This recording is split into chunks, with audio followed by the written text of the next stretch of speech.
Shalom, damai di hati, Bapak Ibu Saudara dimanapun berada. Senang sekali di kesempatan kali ini kami boleh menyapa kembali Bapak Ibu Saudara, tentunya dengan sukacita iman ketika Tuhan memberi kita hari ini untuk dapat kita nikmati, bahkan kesempatan untuk tetap bekerja di ladangnya. Kami akan membagikan renungan MTPJ melalui jawaban pertanyaan MTPJ yang kami percaya tentunya ini akan tetap dan terus memperlengkapi Bapak Ibu Saudara. Pastinya akan banyak referensi dari yang lainnya, tetapi apa yang kami bagikan dengan tulus kami berdoa, itu terus memperlengkapi Bapak Ibu, mempersiapkan pelayanan di jemaat masing-masing. Nah Bapak Ibu Saudara, saat ini di sepanjang minggu berjalan ini periode 25 Februari sampai 2 Maret 2024, kita sudah akan ada di Minggu Sengsara yang kedua. Dan di sepanjang Minggu Sengsara yang kedua ini kita akan merenungkan firman Tuhan dari Markus pasal 8 ayat 31 sampai Markus pasal 9 ayat 1. Di bawah tema mingguan kita, menyangkal diri dan memikul salib adalah kekuatan, bukan kelemahan. Sekali lagi tema mingguan kita, menyangkal diri dan memikul salib adalah kekuatan, bukan kelemahan.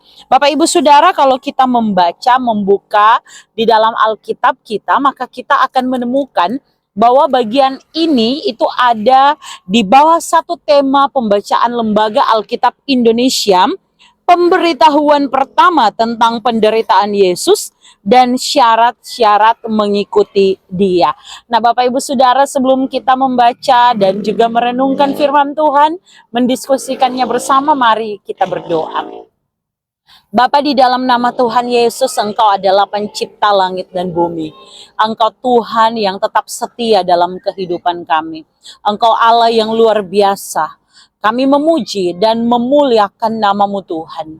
Terima kasih untuk kesempatan ini kepada hamba-Mu yang sangat terbatas ini, untuk dapat membagikan kebenaran firman-Mu. Terima kasih untuk media YouTube ini. Terima kasih Tuhan untuk setiap pendengar yang tetap setia menjumpai kami melalui channel YouTube ini. Kami memohon hikmat daripada Tuhan, sehingga waktu ke depan dapat dipersiapkan dengan baik, dapat dipakai dengan baik, hanya untuk memuji dan memuliakan nama Tuhan.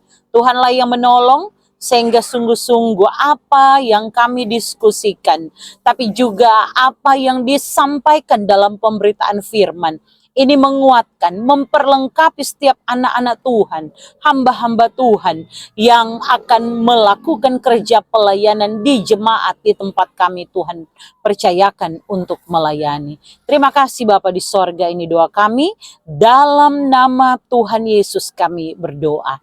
Amin. Ya Bapak Ibu Saudara yang dikasihi dan diberkati oleh Tuhan, sekali lagi bahwa di minggu berjalan ini kita akan membahas Markus pasal 8 ayat 31 sampai pasal 9 ayat 1. Saya akan bacakan Bapak Ibu Saudara satu ayat yang saya sangat suka, dan ini cukup menjadi ayat yang saya rasa akan cukup menggambarkan mengenai bacaan di sepanjang minggu berjalan ini. Saya pilihkan Markus pasal 8 ayat 34. Lalu Yesus memanggil orang banyak dan murid-muridnya dan berkata kepada mereka, setiap orang yang mau mengikut aku, ia harus menyangkal dirinya, memikul salibnya, dan mengikut aku. Ya Bapak Ibu Saudara yang dikasihi dan diberkati Tuhan, minggu ini kita kembali belajar dari kitab Markus ya. Kitab Markus adalah satu dari 4 kitab Injil. Ketika kita belajar membaca tentang kitab Markus, maka kita menemukan satu kitab tertua yang di dalamnya ini mengisahkan, membahas, menceritakan mengenai kehidupan dari Tuhan Yesus Kristus. Dan kalau kita bandingkan dengan kitab Injil yang lain, Injil Markus ini adalah Injil yang lebih singkat dari kitab Injil yang lain, dan secara sederhana dia memberikan gambaran yang apa adanya sekali ya, terus terang mengenai kehidupan dari Tuhan Yesus. Dia menggambarkan siapa Yesus, bagaimana kehidupan Yesus, yang tentunya ini menunjuk kepada Allah di tempat yang maha tinggi, yang karena kasihnya yang besar, dia datang ke dalam dunia, dia menjadi sama dengan manusia, dan dia hidup dalam kasih, belas kasihan, pengampunan. Dia hidup dengan buah pelayanan yang begitu luar biasa, yang itu dibahas dalam kitab Markus, sebagaimana juga dibahas dalam kitab Injil lainnya. Nah, Bapak Ibu Saudara yang diberkati oleh Tuhan, penting sekali untuk orang tahu kok dulu. Jadi kitab Markus ini ditulis kepada pembaca orang-orang percaya non-Yahudi, di mana mereka pada waktu itu ada di bawah satu pemerintahan. Ini masih sama ya, pemerintahan Romawi yang berkuasa, Kaisar Nero pada waktu itu, di mana kita tahu bahwa sewaktu nih Kaisar Nero ada, dia memperlakukan orang percaya itu dengan kejam.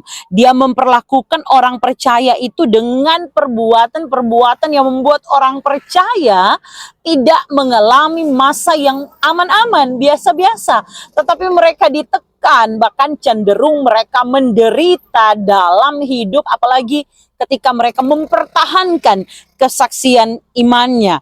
Sehingga Bapak Ibu Saudara tidak heran kalau pada waktu itu orang-orang percaya, apalagi mereka yang adalah orang Yahudi, ada orang Yahudi pada waktu itu, mereka itu punya satu pemahaman bahwa mereka mengharapkan Mesias itu datang sebagai seorang raja.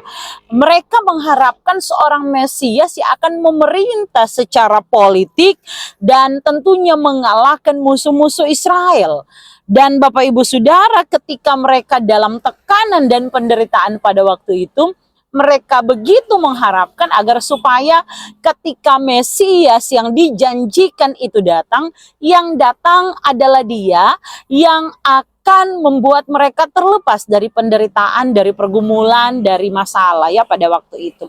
Nah, Bapak Ibu Saudara yang dikasihi dan diberkati oleh Tuhan, hari ini kita membaca satu kisah dalam pelayanan di mana Yesus ini Yesus ini bersama dengan para murid. Seperti biasa mereka dijumpai dengan sengaja atau juga menjumpai banyak orang. Nah, Bapak Ibu Saudara, mari kita lihat pertanyaannya di minggu berjalan ini ya. Pertanyaan pertama, apa yang saudara pahami tentang menyangkal diri dan memikul salib adalah kekuatan, bukan kelemahan?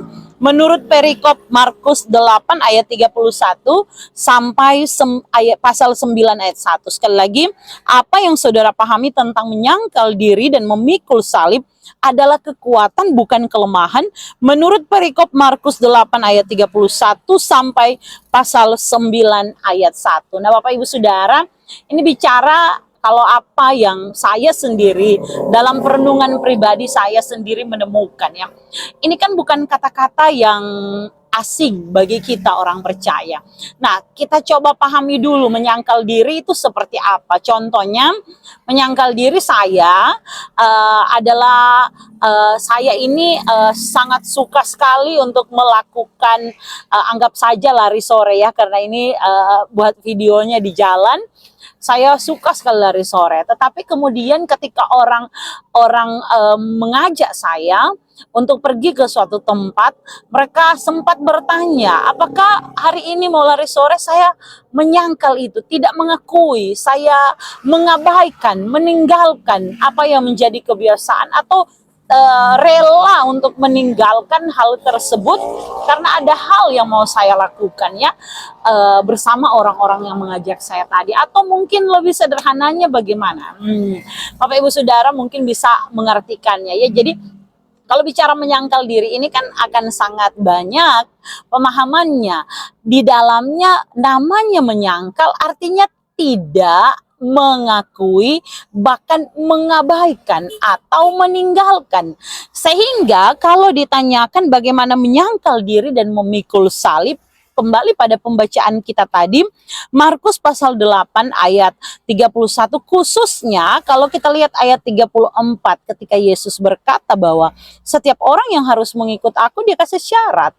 Jadi syaratnya itu hanya ada di sini, yaitu menyangkal diri, memikul salib, dan mengikut aku. Menyangkal diri adalah hal yang utama. Kenapa?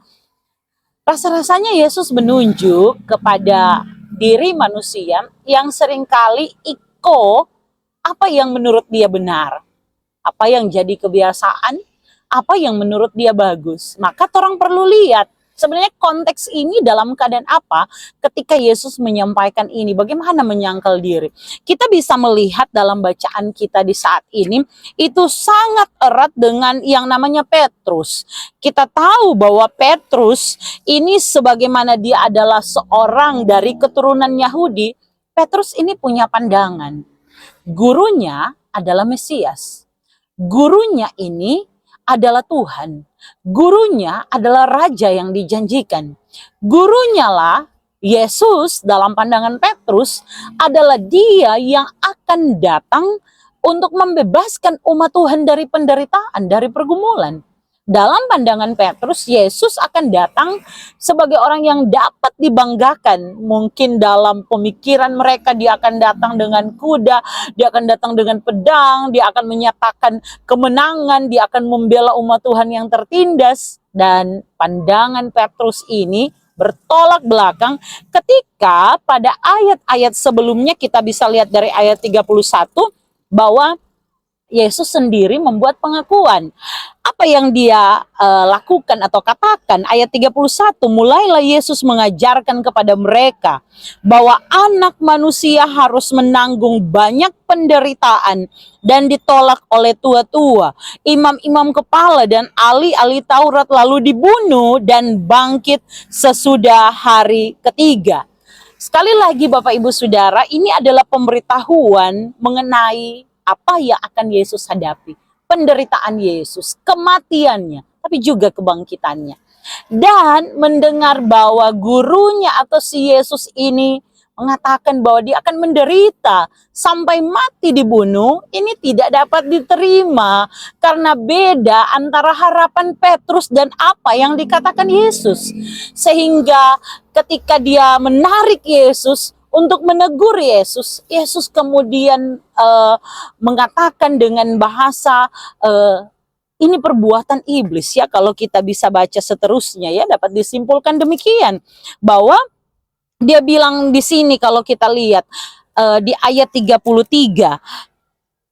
Maka berpalinglah Yesus dan sambil memandang murid-muridnya, ia memarahi Petrus. Jadi tegas sekali apa yang Yesus lakukan. Katanya, "Enyalah iblis, sebab engkau bukan memikirkan apa yang dipikirkan Allah, melainkan apa yang dipikirkan manusia." Nah ini yang perlu disangkal sebenarnya oleh Petrus. Petrus melihat dari apa yang menurut dia baik. Dan Petrus belum dapat melakukan sesuai dengan apa yang Tuhan mau. Bahwa kehendak Allah lah yang terbaik. Nah Bapak Ibu Saudara yang diberkati oleh Tuhan Yesus, ketika kita menjawab bagian ini, kita akan menemukan bahwa ketika kita mengutamakan kehendak Allah, kita mengutamakan rencana Allah, sebagaimana Allah di tempat maha tinggi, dia datang ke dunia jadi sama dengan manusia karena cintanya yang besar atas dunia ini. Ketika kita melihat itu sebagai sebuah hal yang luar biasa, agungnya kasih dan karya Allah, tetapi kita tidak dapat menyangkal diri kita bahwa ada kalanya kita ingin, saya percaya loh kepada Tuhan, harusnya Tuhan membela saya dari perkara-perkara buruk, dari hal-hal yang membuat saya malu, dari kekecewaan, dari bagaimana orang kemudian menghujat saya dengan iman percaya saya. Harusnya Tuhan seperti itu loh. Kita tidak bisa memaksa Allah dalam kehendak dan kenan kita. Pada saat itulah kita perlu untuk menyangkal diri ya. Sehingga menyangkal diri, memikul salib, bukan salib Tuhan di sini ya, Tapi salib kita, tantangan, pergumulan, sebagaimana yang dialami umat pada waktu itu di bawah pemerintahan Kaisar Nero. Mereka juga mengalami penderitaan, pergumulan. Tetapi memikul salib itu yang Yesus minta, itu penderitaanmu. Dan salib yang engkau pikul itu sudah ditanggung oleh Yesus Kristus. Maka ketika kita memikul salib itu, barulah kemudian kita dapat mengikut Dia. Jadi dua itu ya, menyangkal diri, memikul salib. Nah, pertanyaannya adalah kekuatan bukan kelemahan. Kenapa?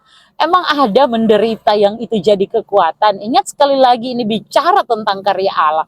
Dia Allah yang berkuasa, dia datang ke dunia karena kasihnya. Sehingga apa yang dia lakukan, pengorbanannya, mati dalam keadaan yang kita tahu ketika bagaimana dia akan disalibkan ya. Dan ketika dia menghadapi kematian itu, itulah sebenarnya tanda kekuatan kita orang percaya. Tanda kemenangan kita orang percaya. Karena dialah Allah yang dengan kasihnya menunjukkan sungguh-sungguh bahwa dia mau mati karena dia mengasihi kita. Jadi sudah sangat jelas bagi saya apa itu menyangkal diri dan memikul salib sebagai kekuatan bukan kelemahan. Memikul salib, menyangkal diri adalah tanda kita mau memprioritaskan Tuhan dengan kehendaknya. Dan karena kehendak Tuhan yang kita lihat, itu kekuatan kita. Di saat-saat kita harus menolak keakuan kita, keegoisan kita, kepentingan kita, dan mengutamakan kepentingan Allah. Di saat-saat kita akan bertekun, setia, sabar ketika dalam penderitaan, itulah kekuatan kita. Karena kita tahu kita punya Tuhan, dan Tuhan tidak pernah meninggalkan kita. Jadi itu bukan tanda kelemahan. Oke, selanjutnya yang kedua ya Bapak Ibu Saudara, mengapa di zaman ini seolah-olah menyangkal diri dan memikul salib dianggap sebagai kelemahan? Saya rasa Bapak Ibu Saudara, ini kan dari konsep pembacaan kita, bukan nanti sekarang. Dari dulu namanya penderitaan, pergumulan yang nyanda enak-enak, pastilah sudah jelas orang akan anggap itu sebagai sebuah kelemahan, penderitaan. Sebisa mungkin orang akan melakukan apa saja supaya hidupnya terlihat baik-baik saja, perfeksionis, supaya hidupnya terlihat sempurna adanya, tanpa celah, tanpa pergumulan, tanpa penderitaan. Dan di zaman ini namanya menyangkal diri justru dianggap kadangkala sebagai sebuah tindakan yang bodoh. Kenapa? Karena kita dengan jabatan, kita dengan pekerjaan, kita dengan usaha kita, harusnya kita bisa dong melakukan apa yang kita mau. Tetapi kenapa harus dibatasi dengan begitu banyak aturan? Di sekitar kita termasuk ada firman Tuhan yang mengatur dan mengarahkan kita.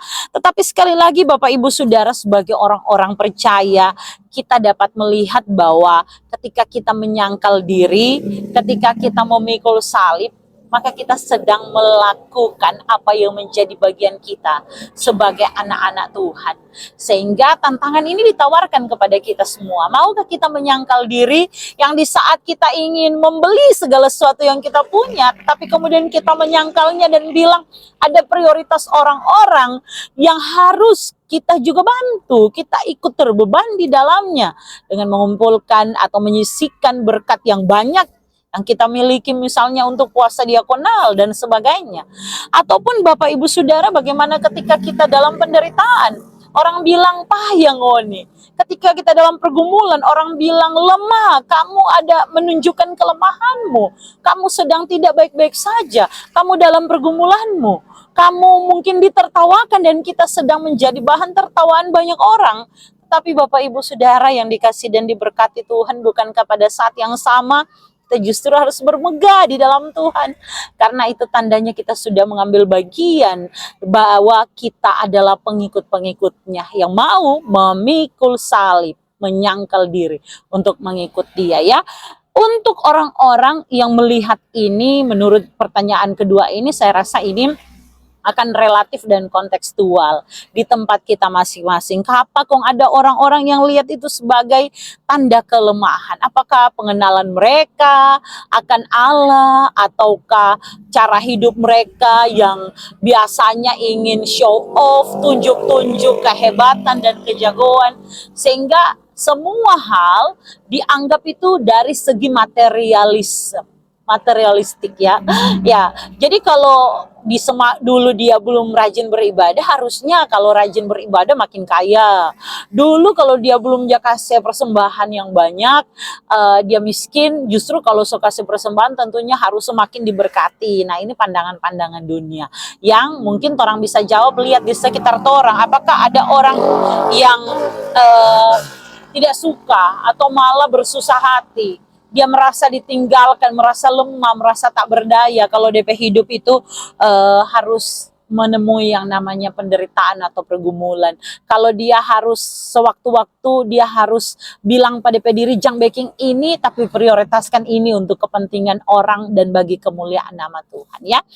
Oke, pertanyaan yang terakhir, yang ketiga, bagaimana mewujudkan kehidupan Kristen yang rela menyangkal diri dan memikul salib? Nah, Bapak Ibu Saudara yang diberkati oleh Tuhan, ini tentu pertanyaan untuk kita semua. Siapapun kita, dimanapun kita berada, bagaimana sih kita sebagai orang Kristen? Kalau sekali lagi menyangkal diri, memikul salib, itu adalah syarat untuk mengikuti Yesus. Pertanyaannya, bagaimana kita dapat mengaku sebagai pengikutnya tanpa mau menyangkal diri dan memikul salib? Sehingga kiranya pertanyaan ini itu mengingatkan kita kembali pada apa yang Yesus sendiri katakan. Yesus sendiri mau ya, agar supaya kita dapat menyangkal diri. Banyak hal dalam kehidupan kita kalau bicara tentang menyangkal diri. Siapa sih dari kita yang berlelah, bekerja keras, berjuang dalam kehidupan, kemudian tidak mau membeli apa yang kita mau? Tetapi jangan sampai foya-foya, apalagi di momen Minggu Sengsara ini, harusnya ada yang kita berikan dengan sukacita untuk menjadi persembahan puasa diakonal kita. Bagaimana dengan kita semua saat kita dengan pekerjaan dapat tawaran dari dunia untuk ini kok DP tip, bukan korupsi, boleh pakai. Tetapi kemudian kita juga mempertimbangkan ada hal-hal yang mesti ditolak, tidak boleh diterima dalam prinsip kita sebagai orang percaya. Sehingga orang akan menolak itu, di saat yang sama orang so menyangkal diri ya. Siapa yang dimodoi? Apalagi orang yang kasih, bukan orang yang pancuri. Tetapi kemudian ketika kita menolak itu bagian kita menyangkal diri. Kemudian siapa yang tidak mau ada hadiah yang besar, tetapi kalau tawarannya meninggalkan iman dan sebagainya, kita yang harus menyangkal diri kita dengan berbagai keinginan kita itu, karena sekali lagi kita mau memuliakan Tuhan, memprioritaskan hidup yang memuliakan Tuhan kemanapun kita pergi dan berada ya. Begitupun memikul salib Bapak Ibu Saudara, tentunya bukan hal yang mudah untuk dapat memikul salib. Penderitaan, pergumulan, sakit penyakit. Saya bertemu dengan banyak sekali orang yang hari-hari ini bercerita ya, dengan kondisi ekonomi yang tidak baik-baik saja, tetapi dengan banyaknya ibadah dan sebagainya.